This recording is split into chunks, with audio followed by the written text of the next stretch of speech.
Isang pinagpalang araw sa inyong lahat. Tayo po'y magninilay sa salita ng Diyos. Ang pinagmumulan ng awa at tawa ng ating buhay ang salitawa.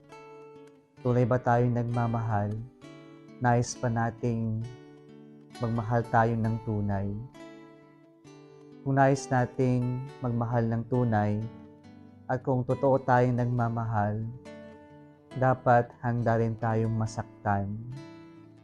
Sapagkat ang taong nagmamahal ay ang taong handang masaktan, handang masugatan para sa taong minamahal niya. At ito yung pagmamahal na nais ng Diyos sa atin.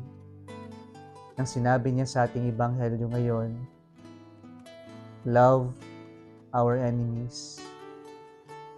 May 10 utos ang Diyos, pero si Jesus, kanyang binuod ang 10 utos na ito sa utos ng pag-ibig. Nang sinabi niyang, love one another as I have loved you. Love of God and love of neighbor. At ito yung nais ng Diyos na mahalin natin yung ating kapwa-tao gaya ng pagmamahal ng Diyos sa atin. At yung kapwang tao na ito ay hindi lamang yung mga mabubuti sa atin, hindi lamang yung mga kaibigan natin, hindi lamang yung minamahal natin at nagmamahal sa atin.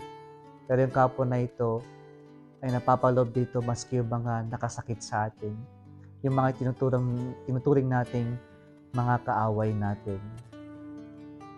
Hindi madali, pero yung mahalin natin yung kaaway natin ay isang utos ng Diyos na kailangan nating gawin. At hindi inuutos ng Diyos ang isang bagay na hindi niya ipinakita. Inuutos niya ito kasi una niya itong pinakita at ganito niya ipinaramdam sa atin ang kanyang itinuturo na mahalin natin maski ang ating mga kaaway. Hindi madali ang mahalin ng kaaway, ang mga nakasakit sa atin. Pero yung pagmamahal natin sa kaaway natin ay tinuturuan tayong magpasensya, tinuturuan tayong umunawa. Ibig sabihin nito, ang umunawa ay nauunang awa kaysa sa paghuhusga, kaysa sa iyong pagchichismis, kaysa sa iyong paninira ng ating kapwa.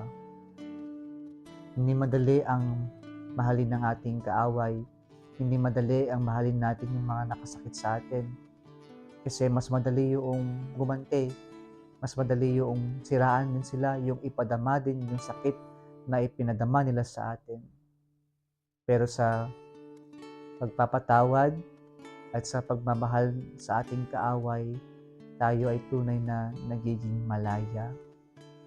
Malaya sa mga nagpapabigat na emosyon, damdamin natin, sapagkat mas pinipili natin ang magmahal, ang lumaya sa mga nagpapabigat sa ating paglalakbay. Mahirap mga kapatid, pero hindi posible.